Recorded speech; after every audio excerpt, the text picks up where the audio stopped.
Y finalmente veremos International and Bilingual Classes in France con Sophie Gigon y Nicolas Leroux. ¿Vale? Buenos días. On behalf of myself, I really like to thank you for the opportunity of being here. So thank you for inviting me. I bring you regards from very up north in Finland. And this morning we had, my husband told there's minus 22 at the moment. So it's so lovely to be here in the warm. I'm going to tell you something about new learning scenarios in Finland. And my example will be Ritaharju School, that is my own school. It's a very new school, and we have many things going on there, meaning that we have the culture of experimenting. I need to have my notes so I remember to tell you everything. So I can honestly say that I feel like Ritaharju School is a school of the future. And some things I want to tell you what makes it a future school. It's not only a school, it's a community center. We have school, it's a public school. It's for students aged 7 to 16, so it makes it a primary school. And also in the same building, we have a kindergarten, youth services, and an area library. And all we adults, we work there together on daily basis. So I can work with a librarian, or kindergarten people, or youth services people at the moment. And we all work for the benefit of the young people. So Ritaharju is a very new area in Oulu. It's rapidly growing. New houses are built all the time. So we also need school premises for growing number of students. At the moment, I think we are the biggest primary school in Finland. And what we got from ETIES, we got nice visitors from Spain. And always when we get visitors, it's a time for us also to think that what are we doing and make the such justifications that why we are doing those things. So I told you already maybe that Ritaharju is a fairly new school. We opened our doors 2010, and ever since we've been growing all the time. At the moment we have 4 buildings. They are all fairly modern. We have like learning spaces that are quite open and adjustable. And also the methods of teaching are variable. And coming from a public school, it means that we don't have any entrance tests or fees there.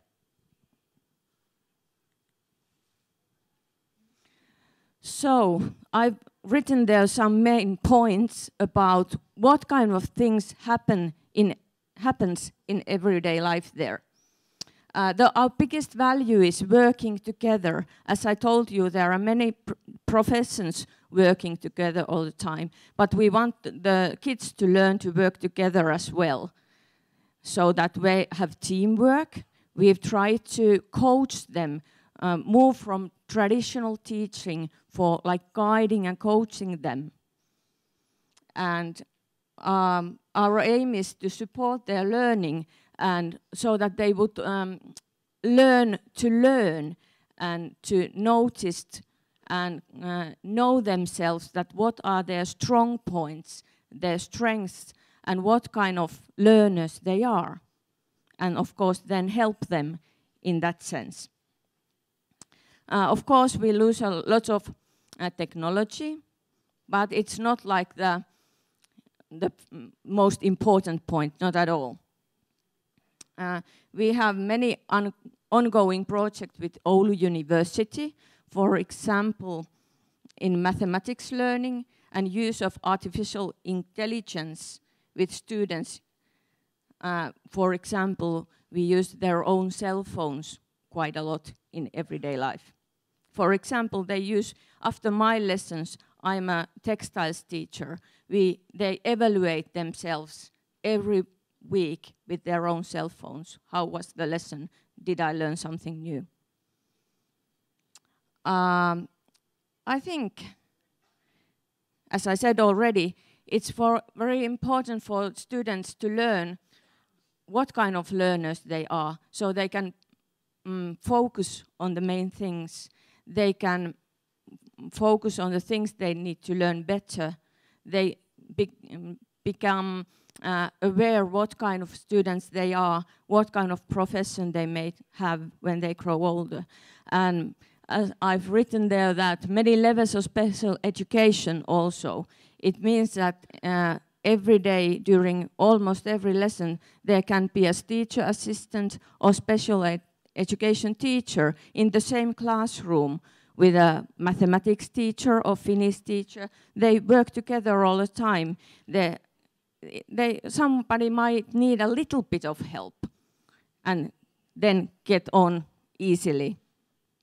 So they don't have to be in special education all the time. What else about this one? Cooperation and team skills, that's important for both kids and for adults. Many teachers are used to working very alone. They plan their lessons alone, they have their lessons alone with the students, and they evaluate their work alone. But we try to move to the culture where adults also work together. We plan our working together, we teach together. There might be 2 or 3, 4 teachers at the same time working with the students, and then we evaluate the work together.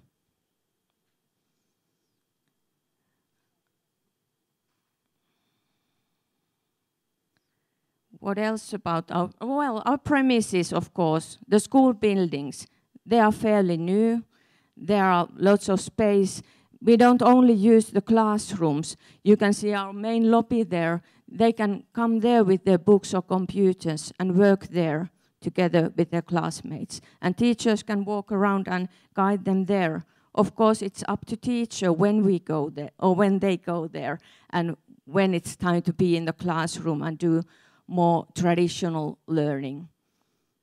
But I have found out that it's really good to have different kind of classrooms, different kind of tables, chairs, everything, maybe even sofas.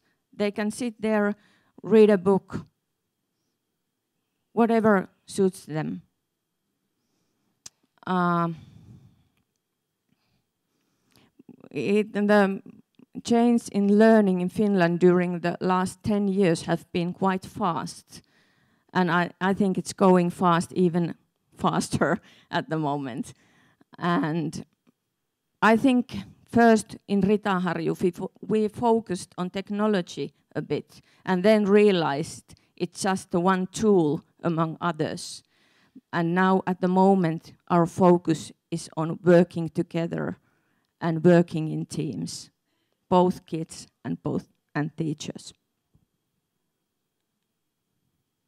Here's the last picture. Unfortunately, the map is a bit shady, but you can see a little dot in the middle of Finland. And this was taken last week. So you can see lots of snow, -20, lovely weather for skiing and skating, being outdoors. I go to school, to work by bike every day, even if it is -30. So I found out that this project has been really good for us. Being a Finn, being a person from a small country, we have our own language that no one else speaks. Learning foreign languages is really important. Let's work together onwards by learning different languages and working together. Thank you, Jesus Maria, and everyone else.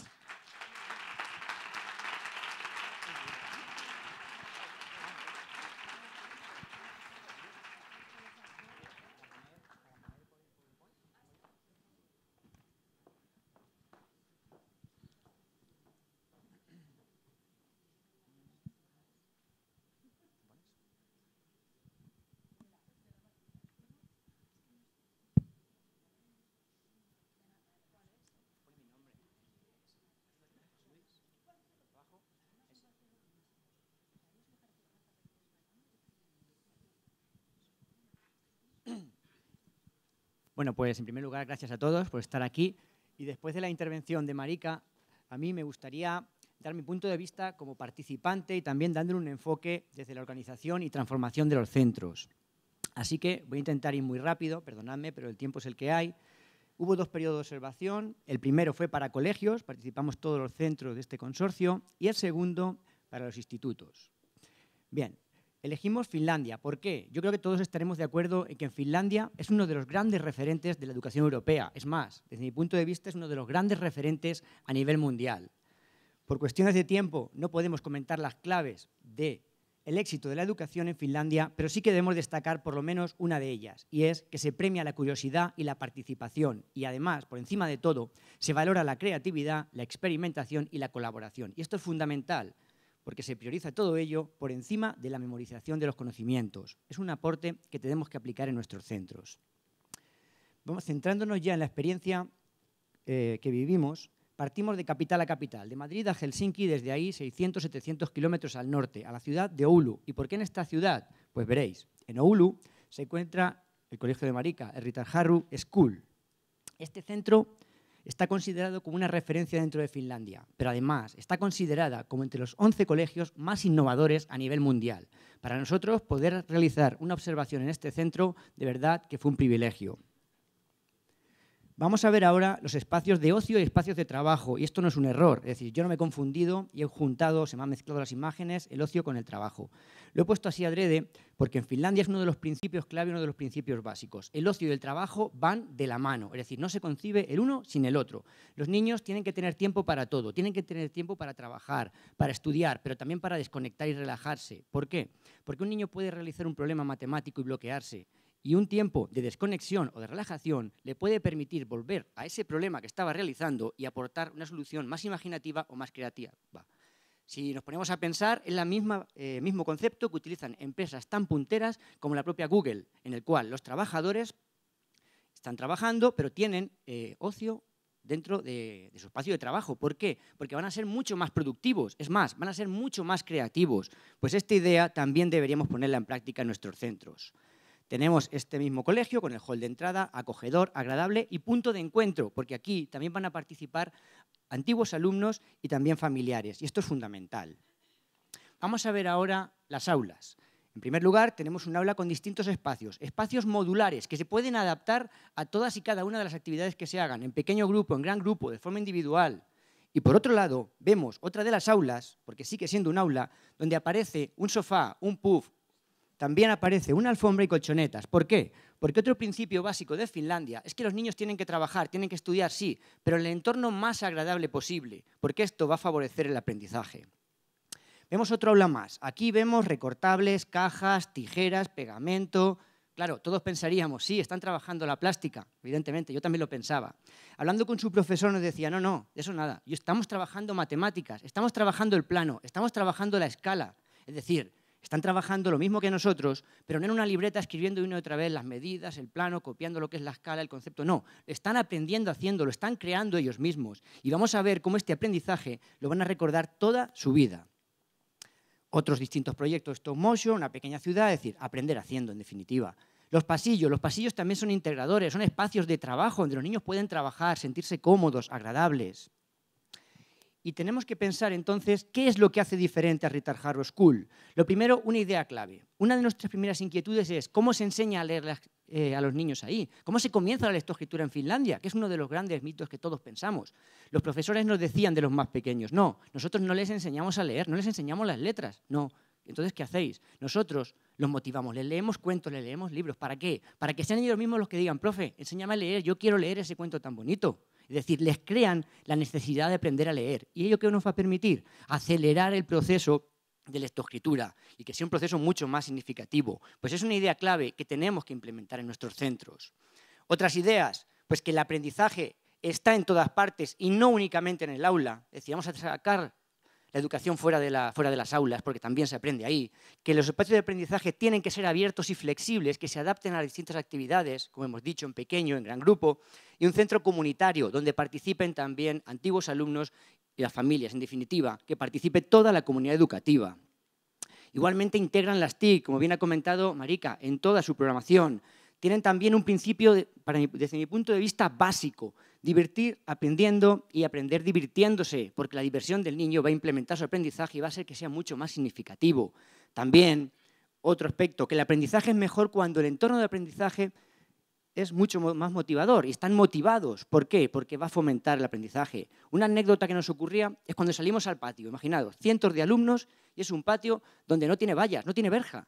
Y había una o dos personas vigilando. Hablando con uno de los responsables, les decíamos: ¿y si algún niño se enfada, algún niño se va? ¿Se pueden escapar? Decía, aquí, escaparse, no lo concebían. ¿Por qué? Si tienen todo lo que quieren, tienen lo que más les gusta. Claro, reflexionando decimos, es que tienes razón.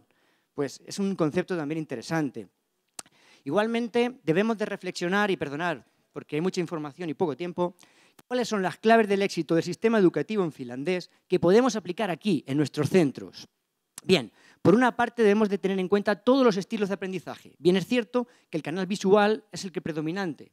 Bien, pero tenemos que tener en cuenta que también hay niños cuyo canal kinestésico y el auditivo es muy importante. Por lo tanto, debemos de pensar que si hay diferentes formas de pensar y diferentes formas de aprender, nosotros como escuela debemos de dar respuesta y utilizar diferentes formas de enseñar, trabajar todos los canales de entrada de información para que así se dé la mejor respuesta a todo el alumnado, y es una de las formas que se integra a la diversidad. Pero claro, ello implica tener en cuenta que los modelos de enseñanza tradicionales basados en la memorización están obsoletos, debemos de cambiarlos. ¿Y qué deberíamos hacer? Desde mi punto de vista, evidentemente, aplicar lo que se realiza en Finlandia, el enfoque constructivista, pero de verdad. Es decir, poner al niño en el centro y que el niño sea el protagonista de su aprendizaje. Si nos fijamos en esta pirámide del aprendizaje, vemos cómo cuando un alumno recibe una lección magistral, tan solo va a recordar el 5%. Si este mismo niño lee un libro de texto, lo que va a recordar estará en torno al 10%. Pero vámonos a la base. Mirad, cuando un niño realiza un proyecto, lo que recordará estará alrededor del 75%. Pero si además ese proyecto que ha hecho él mismo tiene que exponerlo al resto de la clase y explicarlo, la huella de memoria que se genera es impresionante. Va a recordar más del 90%. Un aprendizaje significativo y competencial que le durará toda su vida. Es lo que debemos hacer. ¿Cómo? Aplicando metodologías activas basadas en aprender haciendo, basadas en el trabajo por proyecto, los trabajos en equipo, la investigación, la experimentación, fomentar la creatividad y no actividades repetitivas una y otra vez, que realmente no se consigue nada, simplemente el aburrimiento de los niños, y la autoevaluación para que los niños adquieran autonomía. Todo ello implica lo que hemos dicho: sacar la educación de las cuatro paredes del aula y trabajar en contextos lo más reales posible. Otro principio básico de la educación en Finlandia: niños felices. Se busca siempre la felicidad de los niños de cara al aprendizaje. Aquí siempre recuerdo una anécdota que se le atribuye a uno de los Beatles, concretamente a Lennon, cuando iba al colegio. Y el profesor le preguntó: John, ¿qué quieres ser de mayor? Lennon contestó: profesor, yo lo que quiero es ser feliz de mayor. El profesor le dijo: no, John, no te has enterado absolutamente de nada de lo que te he preguntado.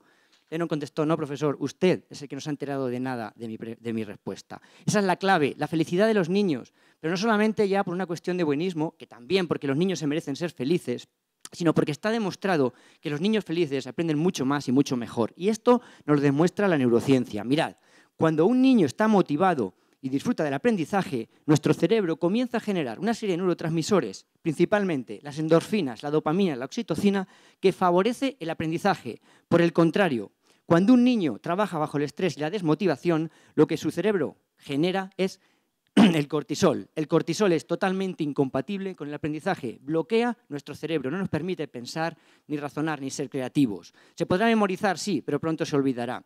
Por lo tanto, el principio que de aquí sacamos es que sin motivación ni emoción no es posible el aprendizaje, o por lo menos no es posible el aprendizaje significativo.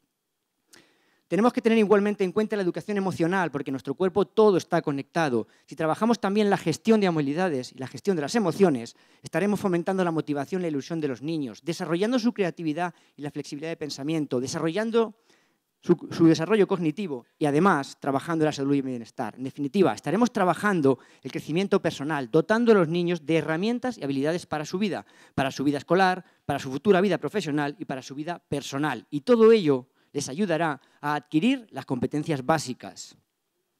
También otros enfoques que debemos llevar a cabo en nuestros centros es dar a los niños o permitirles participar en la toma de decisiones. En Finlandia, el nuevo currículo obliga al profesorado a reunirse con los alumnos y ver qué se va a trabajar y cómo se va a trabajar. Vosotros diréis, ¿nuestro currículo no nos obliga? No, pero ¿quién nos prohíbe hacerlo? Pues vamos a partir de los intereses de los niños y vamos a permitirles tomar decisiones en cuanto a su aprendizaje.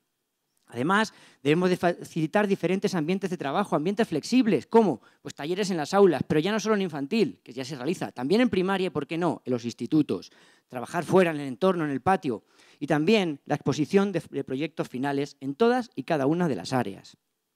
Igualmente, debemos dar más importancia a aprender creando, a lo manipulativo y a fomentar la creatividad, y no tanto a aprender leyendo y escribiendo, que a veces tenemos la concepción que lo que no se lee y se escribe no se aprende, y no es cierto. Lo que se manipula y lo que se crea también se aprende. Debemos de priorizar el aprender a pensar muy por encima de la cantidad de contenidos que adquieren. A veces también pensamos que cuanto más y más contenidos almacenen, más inteligentes son o más saben, y tampoco es cierto. Está demostrado que cada 4 años prácticamente se duplica la cantidad de conocimientos. Hoy en día ya nadie puede saberlo todo, pero sí que es importante que aprendan a pensar y que tengan herramientas. Por lo tanto, la diferencia va a estar más en la calidad y no en la cantidad de los aprendizajes. Lo que hemos visto, priorizar el trabajo en equipo, realizar asambleas y debates en los centros, permitiendo la participación de las familias y utilizar nuevos materiales didácticos. Llegados hasta aquí, podemos dar algunas pinceladas de algunas experiencias realizadas por algunos de los centros del consorcio, comenzando por el Colegio San Fulgencio de Albacete. Todos los años realizan el Anglo Day y el año pasado realizaron el Erasmus Fest con distintas actividades, con una feria de distintas actividades de los países visitados. Por ejemplo, aquí tenemos un ejemplo del stand que montaron en Finlandia con múltiples actividades. En el Colegio Nuestra Señora de la Piedad de Santa Olalla se hizo una exposición con todas las movilidades. El plan lector va sobre la vuelta al mundo de 80 días y Sopa de Europa. Se han trabajado personajes ilustres de Europa, distintas banderas, técnicas de atención y el colofón final lo van a tener el 9 de mayo. ¿Por qué? Porque ese día es el Día de Europa y lo van a celebrar con actividades y juegos sobre todo lo trabajado. Bueno, algunas imágenes al respecto. Y ya, bueno, pues en este caso mi centro, en el CRA de los Almendros, estamos inmersos en un proceso de transformación metodológica donde intentamos aplicar el principio básico de aprender haciendo en todas las áreas. Aquí unos ejemplos del área de Natural Science que desarrolla mi compañera Rosa, especialista en inglés, una de las maestras que mejor trabaja las metodologías activas en el centro. Desde aquí aprovecho para felicitarla su esfuerzo y trabajo en el colegio. Y son distintos proyectos que los niños tienen que investigar, elaborar y exponer a sus compañeros. Esta misma compañera realizó una movilidad en el Reino Unido y realizó otro proyecto con todos los niños, con toda su información recabada. También estamos inmersos en un proyecto de pilotaje de la Junta de Comunidades basadas en el trabajo en equipo y la cooperación.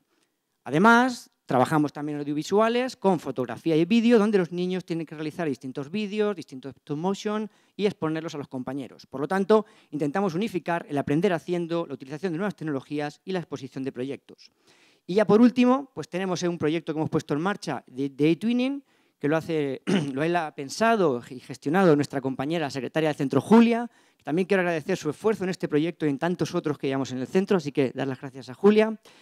Bueno, y este proyecto, a partir del Erasmus, hemos conectado con un centro de Polonia y los niños se intercambian en lengua inglesa un cronograma de actividades a lo largo del curso, algunas por correo ordinario y otras a través de Internet. Y finalizaremos con nuestras jornadas culturales y Día de la Convivencia, que irán relacionadas con las movilidades que hemos realizado este curso, o estos 2 últimos cursos. Llegados hasta aquí, tengo que terminar y solo me queda la conclusión. Como conclusión debo destacar que si la sociedad cambia, la escuela debe de cambiar, debemos adaptarnos al cambio. Nuestro mayor error sería quedarnos estáticos y no evolucionar. Y este proyecto Erasmus nos da una oportunidad inigualable de poder transformar nuestros centros para dar respuesta a los requerimientos de la sociedad actual. Así que ya nada más, os doy las gracias a todos, principalmente a María Jesús por todo el trabajo que ha hecho, que de verdad ha sido enorme, y la gran paciencia que ha tenido con todos nosotros, porque somos un montón de centros y un montón de movilidades. Y también dar las gracias a un grupo de personas maravillosas que este proyecto me dio la oportunidad de conocer, las tenemos todos ahí atrás, así que quiero agradecérselo a ellos por esta experiencia inolvidable y también a todos vosotros por vuestra atención.